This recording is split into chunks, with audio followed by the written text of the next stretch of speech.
BPL card ವಿಚಾರದಲ್ಲಿ ಜನ ಒಂದಷ್ಟು ಆತಂಕಕ್ಕೊಳಗಾಗಿದ್ದಾರೆ. BPL ಕಾರ್ಡ್ನ ಪರಿಷ್ಕರಣೆ ಸರಿಯಾದ ರೀತಿಯಲ್ಲಿ ನೋಡ್ಬಿಟ್ಟು ಆಗಬೇಕಾಗಿತ್ತು, ಜನಕ್ಕೆ ಮೆಸೇಜ್ ಪಾಸ್ ಆಗಬೇಕಾಗಿತ್ತು. ಇವತ್ತು ಬೆಳಗ್ಗೆ ನಾನು ನಮ್ಮ ತಾಲೂಕದೇ ವಿಚಾರ ಮಾಡಿದೆ. ನಮ್ಮ ತಾಲೂಕಿನಲ್ಲಿ APL ಆ್ಯಂಡ್ BPL ಕಾರ್ಡ್ ಎರಡು ಸೇರಿ 40,000 ಚಿಲ್ಲರೆ.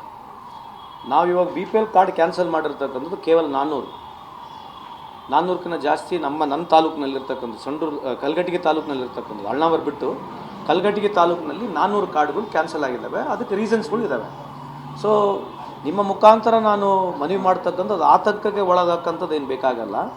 ಯಾಕಂದರೆ ಈ ಥರ ಪರಿಶೀಲನೆ ಮಾಡಿದಾಗ ಕೆಲವು ಸಂದರ್ಭದಲ್ಲಿ ಜೆನ್ಯೂನ್ ಯಾರನ್ನ ಬಿಟ್ಟು ಹೋಗಿದ್ರೆ ಮತ್ತೆ ವಾಪಸ್ ಕೊಡ್ಲಿಕ್ಕೆ ಅವಕಾಶ ಇದೆ.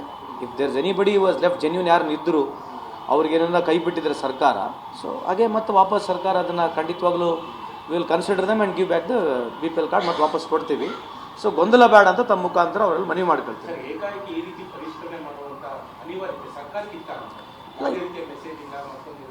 ಅಲ್ಲ ಏಕಾಏಕಿ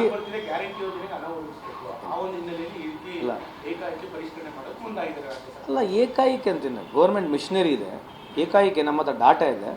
ಡಾಟಾ ಬೇಸ್ಡ್ ಮೇಲೆ ರೀಲುಕ್ ಮಾಡ್ಲಿಕ್ಕೆ ಹೇಳಿದಾವೆ, ಕೆಲವು ಕ್ಯಾನ್ಸಲ್ ಆಗಿದ್ದಾವೆ. ಏಕಾಏಕಿ ಅನ್ನೋದಂಥದ್ದು ಐ ಡೋಂಟ್ ಥಿಂಕ್ ಸೊ. ಏಕಾಏಕಿ ಮಾಡಿರ್ತಕ್ಕಂಥದ್ದು ಏನಲ್ಲ. ಜೆನ್ಯೂನ್ ಆಗಿ ಭಾಳ ನಮ್ಮ ಸರ್ಕಾರ ಪ್ರೋಗ್ರಾಮ್ ಆದಾಗಲಿಂದ ಇದರ ಬಗ್ಗೆ ಚರ್ಚೆ ನಡೀತಾನೆ ಇತ್ತು. ಭಾಳಷ್ಟು ಜನರು ಏನೋ ಸೊಸೈಟಿ ಜನ ಆಗಿರಲಿ, ಕೆಲವು ವಾಲಂಟಿಯರ್ ಬಗ್ಗೆ ಎಷ್ಟೋ ಜನ ಬಂದು ನನಗೆ BPL ಕಾರ್ಡ್ ಬೇಡ ಅಂತ ಹೇಳಿದವರು ಕೂಡ ಜನ ಇದ್ದಾರೆ. ಸೊ ಹಂಗಾಗಿ ಇದೇನು ಏಕಾಏಕಿ ಮಾಡಿರ್ತಕ್ಕಂಥದ್ದಲ್ಲ. ಆಮೇಲೆ ಎಷ್ಟು ಹೋಗ್ಬೋದು, ಒಂದು 5 or 10% ಮ್ಯಾಕ್ಸಿಮಮ್ ನನ್ನ ಪ್ರಕಾರ 15%ವರೆಗೆ ಆದರೆ make B of the record ಅಥವಾ ನಾಟ್ ಅಪ್ಲಾಯಿಂಗ್ ಮೈಂಡ್ ಅಂತ ಮಾತನಾಡ್ತೀನಿ ಅಂದ್ಕೊಂಡು ಕೂಡ 15-20%ಗಿಂತ ಜಾಸ್ತಿ ಆಗಲಿಕ್ಕಿಲ್ಲ. ಸೊ ಅದೇನು ಭಾಳ ದೊಡ್ಡ ದುಡ್ಡು ಅಲ್ಲ, ಹಂಗೆ ಲೆಕ್ಕ ಹಾಕಿದ್ದಾರೆ. So it's nothing to do with money. So clarification ಇರೋದು ನಾವು ಇಲ್ಲಿವರೆಗೆ ಅಪ್ ಟು ಡೇಟ್ ದುಡ್ಡು ಕೊಟ್ಟಿದ್ದೀವಿ, ಎಲ್ಲ ಪ್ರೋಗ್ರಾಮ್ಗಳು ದುಡ್ಡು ಕೊಟ್ಟಿದ್ದೀವಿ. ಸೊ ಇದನ್ನೆಲ್ಲೋ ದಯವಿಟ್ಟು ದುಡ್ಡಿಗೆ ಲಿಂಕ್ ಮಾಡೋಕ್ಕೆ ಹೋಗಬೇಡಿ. ಸರ್ಕಾರ ಹತ್ರ ದುಡ್ಡಿಲ್ಲ ಅದಕ್ಕಾಗಿ ಮಾಡ್ತಾ ಅಂತಕ್ಕಂಥದ್ದು ಬೇಡ. ಜೆನ್ಯೂನ್ ಆಗಿರಬೇಕನ್ನೋದು ಎಲ್ಲರೂ ಒತ್ತಡ ಇತ್ತು. ಭಾಳಷ್ಟು ಮೀಡಿಯಾ ಫ್ರೆಂಡ್ಸ್ ಇದ್ರ ಬಗ್ಗೆ ಮಾತನಾಡಿದ್ದಾರೆ. BJP ಫ್ರೆಂಡ್ಸ್ ಕೂಡ ಇದನ್ನ ಹೇಳಿದ್ದಾರೆ. ಹಂಗೇನು they have given their suggestion. So it's a very thoughtful suggestion. Applying mind in wisdom ಸರ್ಕಾರ ಮಾಡಿದೆ ಅಂತ ತಮ್ಮ ಮುಖಾಂತರ ಹೇಳಿ ಇಚ್ಛೆ ಬಯಸ್ತೀವಿ. ಸರ್, ಇದರ ಜೊತೆಗೆ ಕಾರ್ಮಿಕ ಕಾರ್ಡ್ಗಳು ಕೂಡ ರದ್ದು ಮಾಡಿದ್ದೀರಿ ಸರ್, ಅದು ಕೂಡ ಬಡವರಿಗೆ ಒಂದು ರೀತಿಯಲ್ಲಿ ಕೊಡ್ತಾ ಇಲ್ಲ. ನಮ್ಮ ಕಾರ್ಮಿಕರ ಕಾರ್ಡ್ ಏನಿದೆ ನಮ್ಮಲ್ಲಿ, ಸುಮ್ಮನೆ ಉದಾಹರಣೆಗೆ ಹೇಳ್ತಾ ಇದ್ದೇನೆ. ಈಗ ನಾವು ಇನ್ನೊಂದು ತಿಂಗಳಲ್ಲಿ ಆಲ್ರೆಡಿ ಟೆಂಡರ್ ಕೂಡ ಆಗಿದೆ. ಈಗ ನಾವು ಅಂಬೇಡ್ಕರ್ ಸೇವಾ ಕೇಂದ್ರ ಅಂತ ಒಂದು ವ್ಯಾನೇ ಮಾಡಿಬಿಟ್ಟಿದ್ದೀವಿ.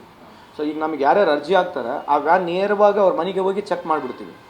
ಏನಾಗಿದೆ, ಕಡ್ಡಾಯವಾಗಿ 90 ಡೇಸ್ದು ಅವನು ನಮಗೆ ಎಲ್ಲಿ ಕೆಲಸ ಮಾಡಿದಂಥ ಡೀಟೇಲ್ಸ್ ಕೊಡಬೇಕು, ಎಲ್ಲಿ ಕೆಲಸ ಮಾಡಿದ್ದಾನೆ ಎಲ್ಲಿಲ್ಲ ಅಂತ ಡೀಟೇಲ್ಸ್ ಕೊಡಬೇಕು.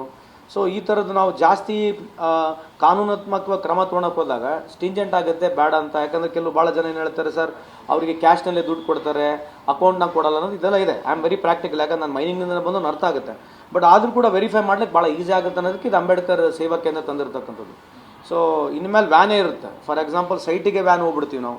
ಆ ಸೈಟ್ನಲ್ಲಿ ಯಾರು ಕೆಲಸ ಮಾಡ್ತಾರೆ ಚೆಕ್ ಮಾಡಿಬಿಟ್ಟು ಅಲ್ಲೇ ನಾವು ಆನ್ಲೈನ್ ಅವರಿಗೆ ಕಾರ್ಡ್ ಕೊಡ್ತಕ್ಕಂಥದ್ದು ಮಾಡ್ತೀವಿ. ಬಟ್ ನಾವು ಯಾವುದೇ ಕ್ಯಾನ್ಸಲ್ ಮಾಡಿದ್ದಾರೆ ಜೆನ್ಯೂನ್ ಇದ್ದರೆ ಅದನ್ನು ಮತ್ತೆ ರಿವಿಸಿಟ್ ಮಾಡ್ತೀವಿ. ಸೊ ಇದನ್ನೆಲ್ಲ ಗೊಂದಲ ಬಗೆಹರಿಸಲಿಕ್ಕೆ ನಮ್ಗೆ ಇನ್ನೊಂದು 3-4 ತಿಂಗಳ ಬೇಕಾಗುತ್ತೆ. ಬಟ್ ನಾವು ಯಾವುದು ಮಾಡಿ ಇಲ್ಲ, ನಾವು ಇದನ್ನು ಆಡಿಟ್ ಸರ್ವೆ ಮಾಡಿ ತೆಗೆದಿರ್ತಕ್ಕಂಥದ್ದು.